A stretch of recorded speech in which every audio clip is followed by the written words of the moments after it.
Hello! I have been told by my family and friends that they enjoyed my reading vlog a lot and wanted me to make more of those, which I found extremely unfortunate because it makes me uncomfortable. It's not just like going out in public spaces, but I have found that when I have a camera on me and I'm like supposed to be reading, I can't read a word.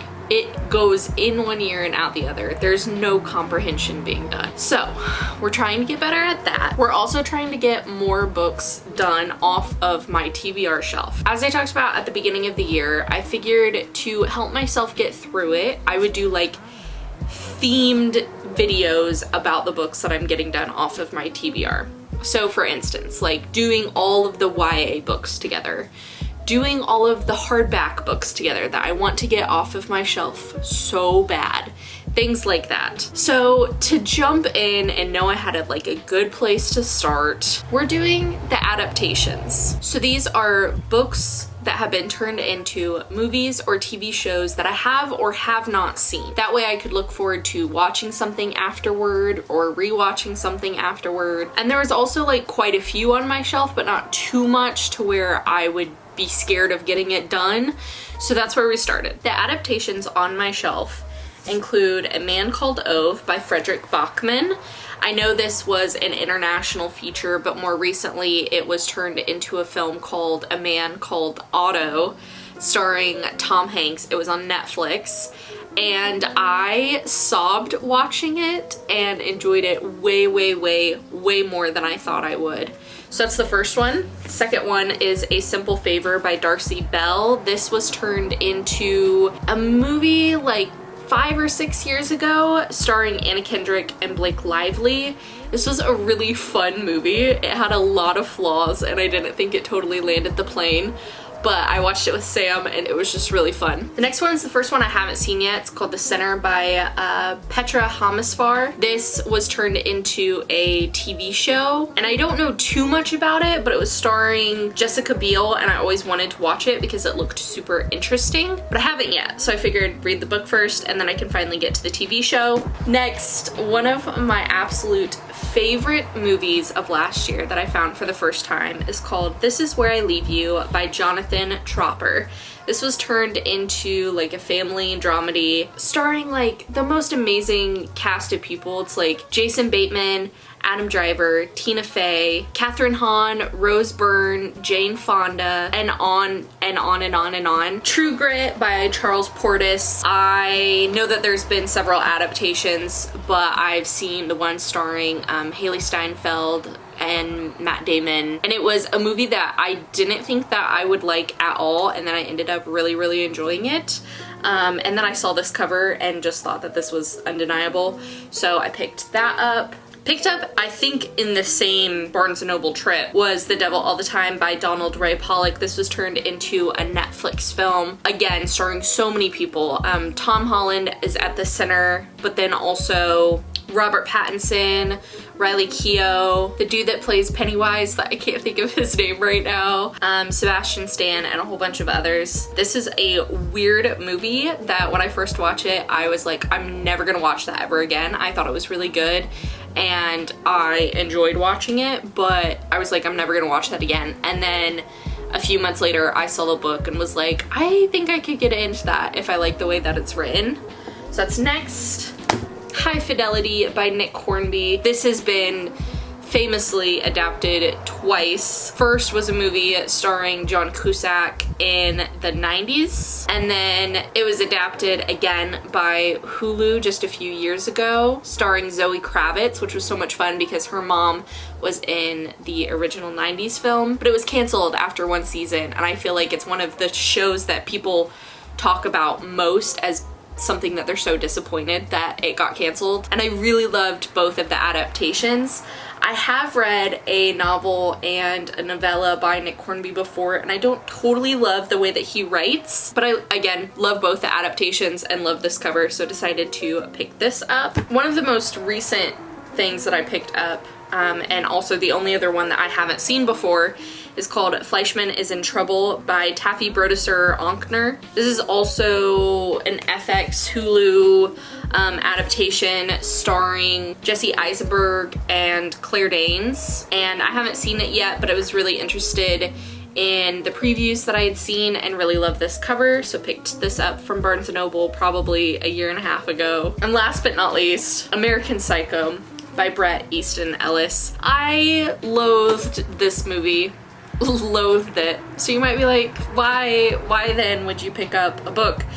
But it's like the thriller, right? And I've been getting into thrillers so much, and I've never read anything by Bret Easton Ellis, who I know is very polarizing as a writer, but I don't know, I want to give it a try. So that is the last of them. So we're gonna do a little bookish vlog and get through this stack of adaptations to get off of my TBR shelf.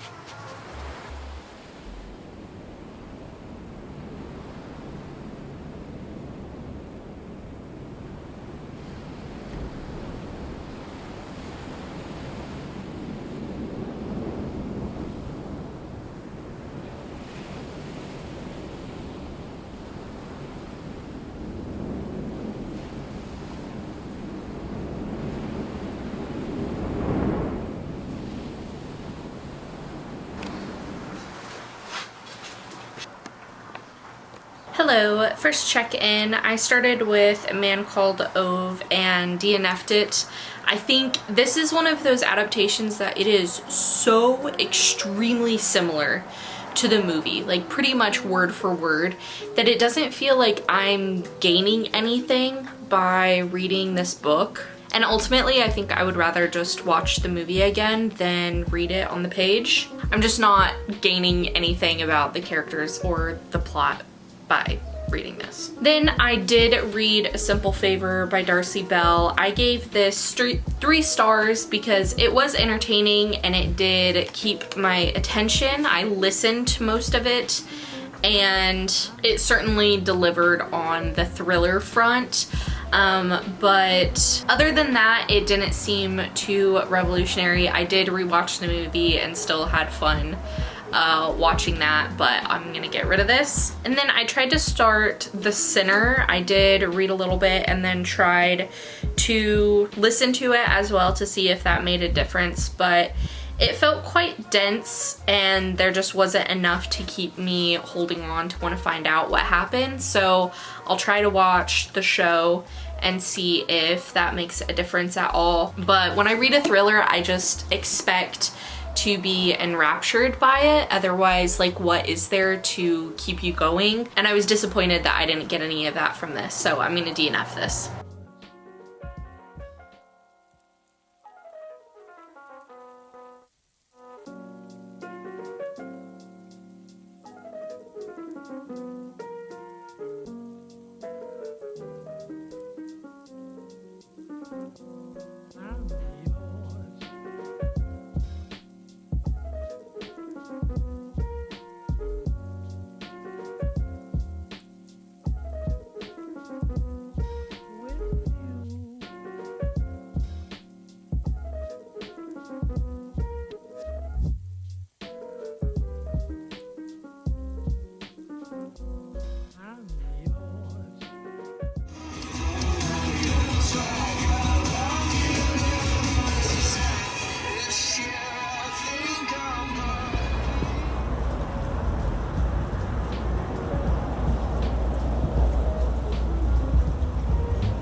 Hello, I finished This Is Where I Leave You. I enjoyed it for the most part. I think it was easy to read, had really vibrant characters, and I was entertained the whole time and wanted to keep reading it. I would say its one fault is that its main character, Judd, who's played by Jason Bateman in the movie, is certainly a bit of a man-child, and so much so that it's one of those things where you're like, I hear people talk like this every day, and I don't want to spend my free time digging into like the psyche of this person and constantly hearing their narration, and so that was annoying. But I would say it read very similarly to A Simple Favor in the sense that it was entertaining and I enjoyed it, but I'm not going to keep it, and I don't know, it'll probably end up being a 3 would be my guess. And then I also DNF'd True Grit, unfortunately. I think I'll just rewatch the movie of that one. I got in a decent ways, I really did try, and I listened to a bit of the audiobook as well to see if that would make a difference, but I just couldn't get into it. So DNF'd that one.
So we're working our way through the TBR shelf, right?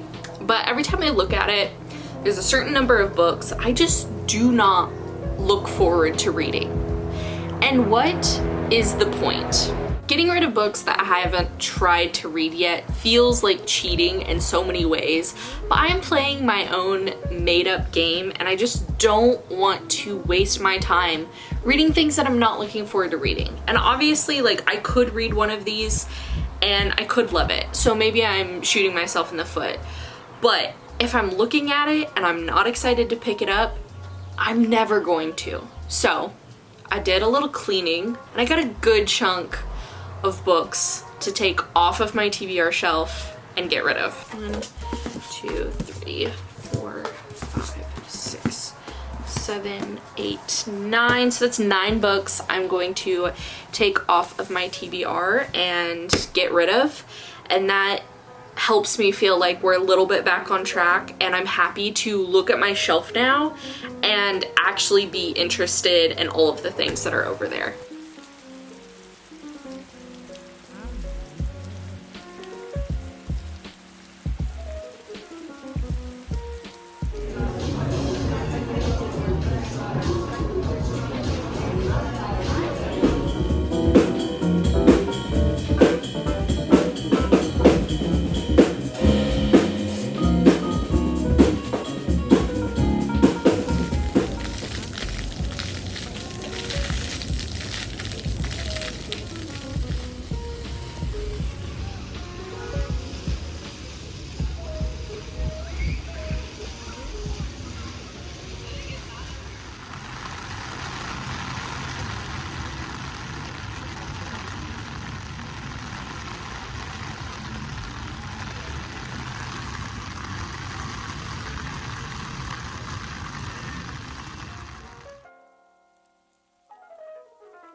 Hello, I am currently 180 pages into The Devil All the Time. I have been reading it really quickly, but then took like a week break of reading, just how the week turned out, and then yesterday was Tortured Poets Department, so I had things to do. But yeah, I'm 180 pages in.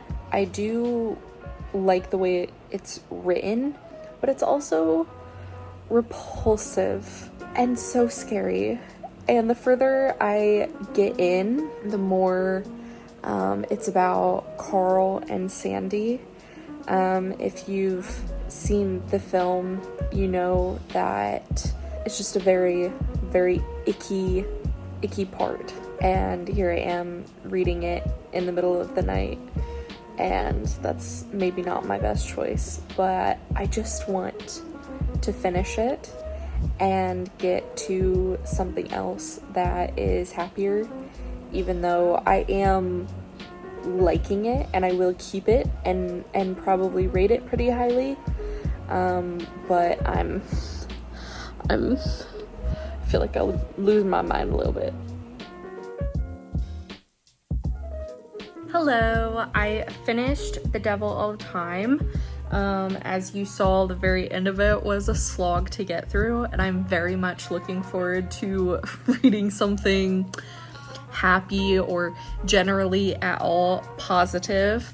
However, I'm gonna give it 4 stars. I really did like reading it. I like the way it was written, and I think a lot of the topics, especially regarding like religious trauma and small seedy towns in the Midwest, were things that I could get into and felt like were very realistic, while albeit extremely troubling about this book. But yeah, I would recommend this if you don't mind reading extremely dark things. Definitely delivered in the thriller category as well, and I did rewatch the movie today immediately after I finished it last night, and I think they did a great job adapting it, particularly in the casting department. Tom Holland as Arvin is just so extremely spot on, and I think they messed with like the timeline of it,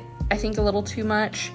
But otherwise, I think it's a really great adaptation. Then, after I finished The Devil All the Time, I tried for the second time to read High Fidelity by Nick Hornby, and I also tried to listen to it this time around and could not get into it.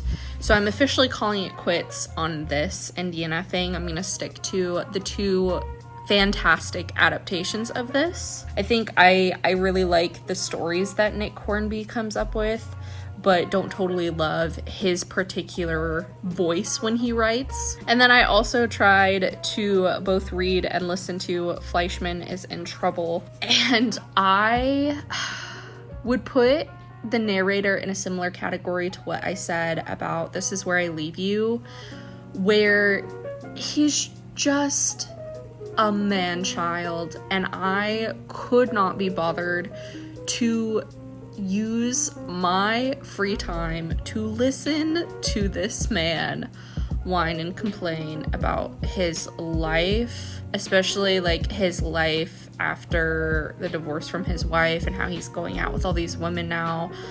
I just could not be bothered to spend my free time listening to this. So I think I will still try at some point to watch the TV series, because I really like Claire Danes and Lizzie Chaplin that are both in it. I'm not the biggest fan of Jesse Eisenberg, so I don't know if I'm gonna be able to get through it with both an actor that isn't my favorite and a character that I already know that I'm annoyed by. But they could have changed it, and also just changes things to be able to see people on a screen, I think. So I'm gonna DNF this, which means our count is up. The TBR is moving. We only have one more book in the adaptation world, and that is American Psycho. Unfortunately, I don't know that can be the next book that I try to read, because after this one, I need something lighter and I feel like American Psycho might do me in. So we might have to skip that one for right now. Hello, it's my bedtime, clearly. I just tried to start American Psycho for our last adaptation, and I don't think I'm gonna get into it. This takes the whole aversion to the man-child narrator to a whole new level, right? With, you know, just more murders involved. But I don't want to, you know? And I only gave it a few pages, but I don't want to. And also, I just wanted to point out that this is the worst print of a book. I think I just got it from Target. Like, I think that this is like the go-to print of this book. But as you can tell, it's glossy, and I hate everything about that. But then the pages are also single-spaced, and the chapters start and end on the same pages, and the margins are also extremely weird. And I know that that's a silly reason not to read a book, and it's certainly not my only reason, but it definitely doesn't help. If there were, you know, short chapters and it was a nice cover that I didn't mind carrying around, honestly, it would help. It would help a little bit. But yeah, I'm going to DNF this and get rid of it, which means that we are done with the adaptations that don't fit into another category that are on my shelf. So I think the next category we're going to go through is either the hardbacks or the YAs, because there's a smaller amount of books in each of those categories, and I need something easier and lighter to head to next, so I think it will be one of the two of those. So I think that's going to be the end of this vlog as well. Good night.